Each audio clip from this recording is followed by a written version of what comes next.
So outside air safely dilutes the byproducts of combustion. And this is just to put it in real world terms and make kind of everybody feel a little bit more comfortable. And again, I know the shift away from gas, especially in the city of Seattle, but if we can still entertain it, and this is just to have a conversation, real world carbon monoxide levels, what we need to test to in order to put an ETL label on our direct gas fired equipment, 5 parts per million of carbon monoxide, 0.5 parts per million of nitrogen dioxide.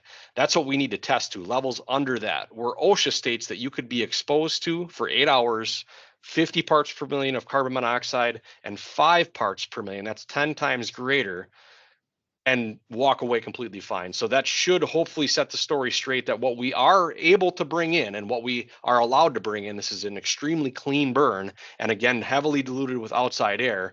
You can be exposed to 10 times greater than what that unit is actually bringing into the space before it's being exhausted out in the first place. So just to kind of set that story straight. Now, recirc, a lot of confusion around recirculation with direct gas fired. It can be utilized. It's called an 80-20 unit. So I'm hoping you guys can maybe see my cursor here too, but the 20% portion dedicated for this upper damper here. So this damper is the 20%. That damper, look at it as an inlet damper. Every time the unit is energized on, that damper opens, brings in minimum 20% outside air, and then the remaining 80% is this, what we call a mixing box. So it can either be the remainder of the outdoor air to do 100% outside air, or if this damper is fully closed, this one would be fully open. We can do a maximum of 80% return air, minimum 20% outside air, but then obviously anywhere in between. Great applications for general manufacturing and warehouse ventilation and warehouse heating, where you're bringing in a minimum of 20% outside air for fresh ventilation at all times, always churning air throughout that facility because the fan's always moving XCFM. It's just what's the percentage of outdoor air actually coming into that building. And that only changes when the pressure in the space changes due to an exhaust fan being energized, or in like a warehouse type situation, a dock door opens up. You lose pressure in the space. It naturally ramps up more outside air, but it's always discharging X for whatever temperature that you want for a discharge temp.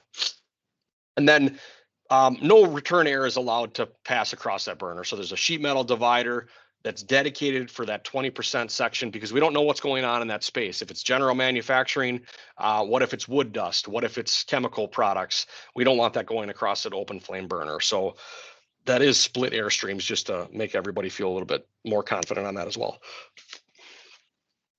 So now also another conversation piece with direct gas fired is variable volume. So a lot of times now when we talk about general makeup air, you don't always need to move 10,000 CFM. That's your worst case design. But if you can move the exhaust down as well as the supply, obviously that's overall operating costs significantly to drop that requirement down.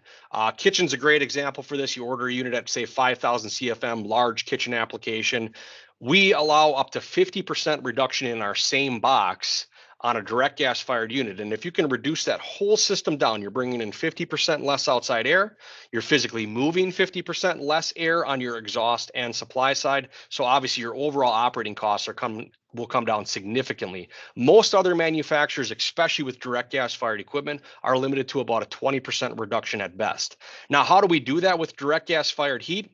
We do it with this barometric bypass damper and the requirement of the airflow across that burner. So the barometric damper located right here underneath this burner section, that allows for the at design airflow, that damper basically cracks open and allows that pressure drop to stay the same at design. And then as you start to lower or drop the required amount of outside air, that damper starts to kind of creep close, forcing the excess air up top, always maintaining a certain percentage of a certain pressure drop across that burner for good, safe, clean combustion, no matter what, at design airflow or minimum airflow.